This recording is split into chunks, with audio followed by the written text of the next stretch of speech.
This is Ignite Podcast by White Ribbon Alliance Kenya. This podcast is about voices, accountability, and igniting a movement for reproductive, maternal, and newborn health rights.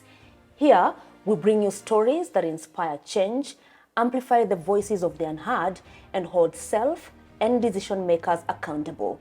Together, we aim to spark conversations and actions that lead to a healthier, more equitable future for women, newborns, and families.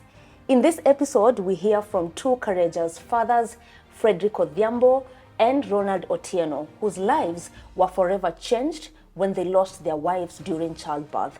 Their stories are a testament to the devastating impact of a failing maternal health system and a powerful call to action for change. Fred, can you share how you felt when you first learned you were going to be a father? The experience was good. I was looking forward to having my first baby with a complete family. Everybody looks up to that, having been waiting for this baby for like 2 years. We tried everything to have this baby with us. As I'd mentioned to my mom and the pressure that came with it. Unapata mtoto siku gani? We were trusting God for that. So when there were signs, of course with the pregnancy, I was really excited. And everything was well. Everything, the journey was good up to the end, up to the last day, when this baby now showed up. Ronald, becoming a father is often one of the life's greatest joy. Can you tell us about the moment you realized you were going to be a dad and what that meant to you? Yangu ilikuwa experience mzuri sana na nilikuwa nafurahi juu najua naenda kuwa baba. But unfortunately haikuenda vile nilikuwa natarajia. Mungu alikuwa amepanga.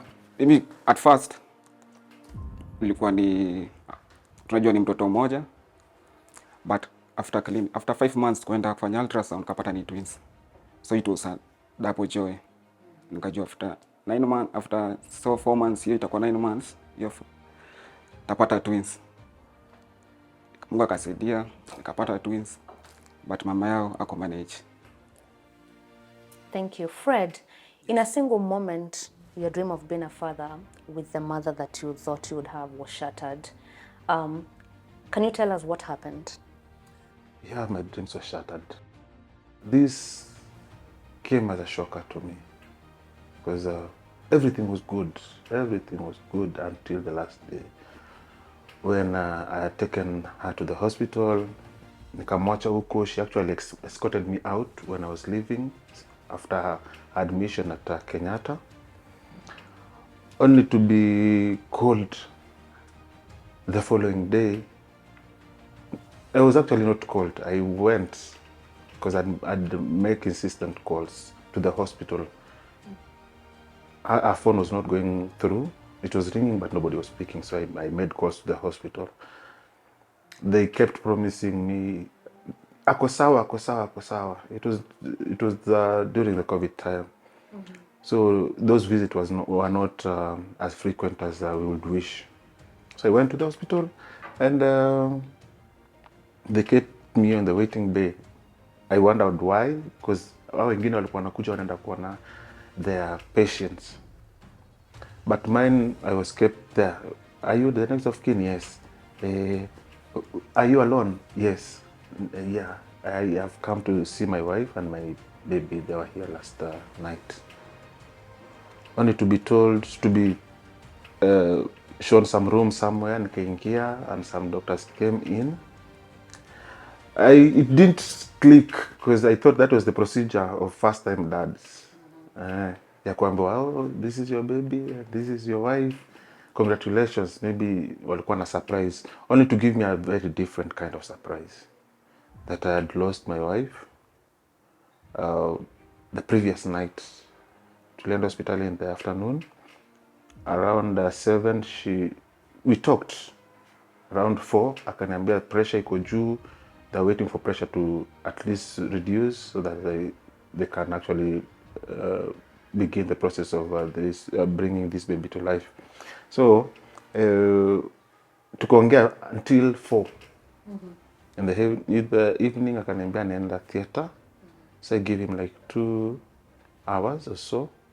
Ndo tutaongea. So I gave him 3 hours just ndo nisimsumbue sana. At around 7 I started calling because it was taking too long. Overnight nobody nobody picked this phone. So nikapiga namba ya hospitali ya Kenyatta. I can transfer to vizuri to the labor ward. But they didn't tell me what happened overnight.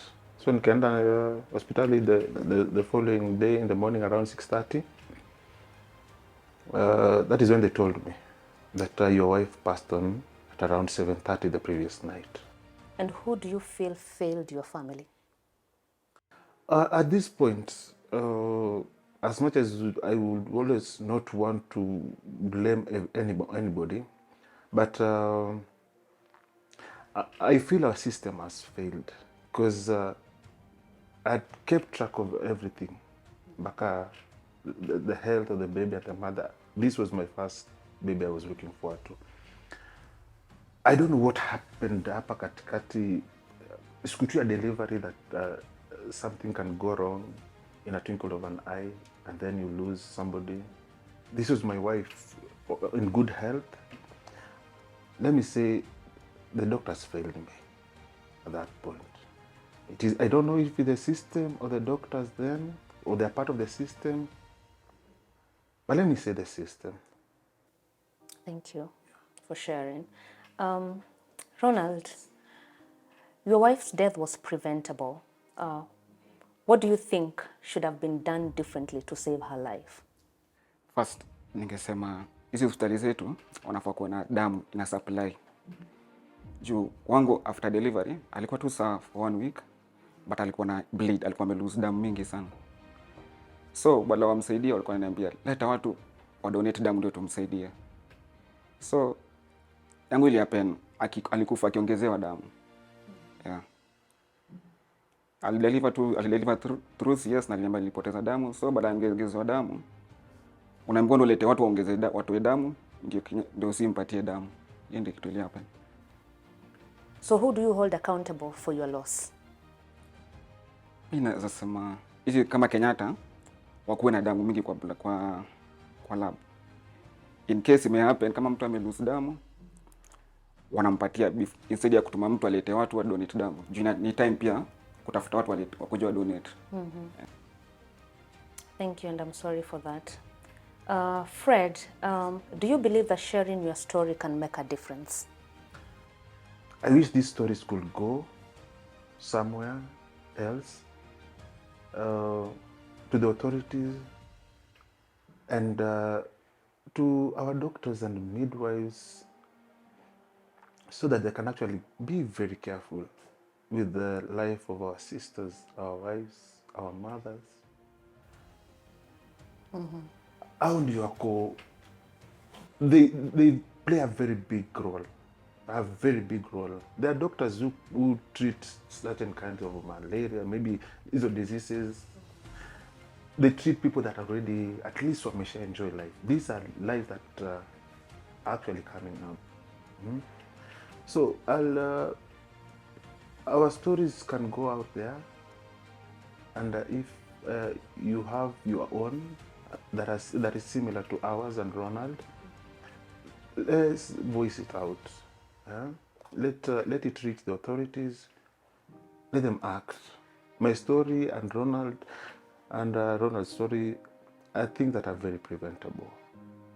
Yes, and our stories maybe can change life from maybe if mistakes are done from our end as the victims or the people in charge. Yeah.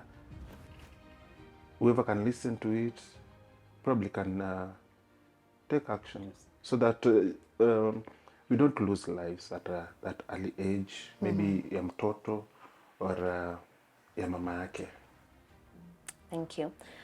Ronald, what keeps you going after this profound loss? My daughter. Because niliachiwa, mama alikufa kacha kama wako twins. They were boy and a girl. But unfortunately, after 3 months, the boy passed, kabaki na msichana. So ni ananimotivate na nafanya na kuwa strong. Yeah. And what do you have to say can be done to prevent further losses in our health system? Medics wanafaa kuwa serious na sister zetu, bibi zetu tunawaleta sio wanakuja kudeliver.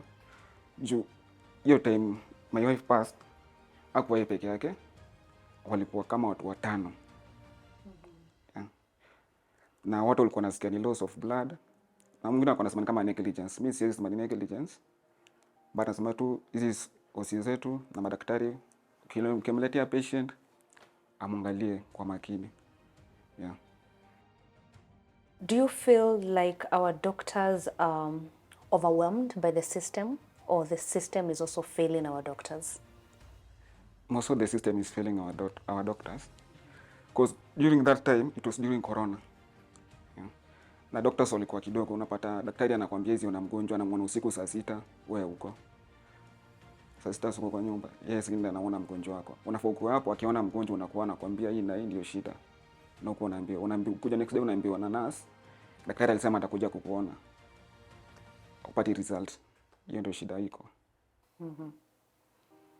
Fred, Yes. what message would you like to send to decision makers who have the power to change this system? My message to them that can change the system is to change the system from what is happening now to a better version of it. We are not saying that our doctors are incompetent or anything of that sort, but if they could probably change their tact or their idea of approach to certain kind of situation like this, they can actually save a lot of lives. Because in recent time, after I lost my wife, this story I got keen on it. Got a lot of friends that went through this. Our stories are not isolated cases. There are so many out there.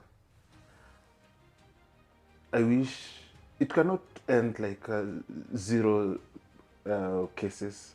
That one it might be impossible because where systems are even working in Europe, they also have these situations.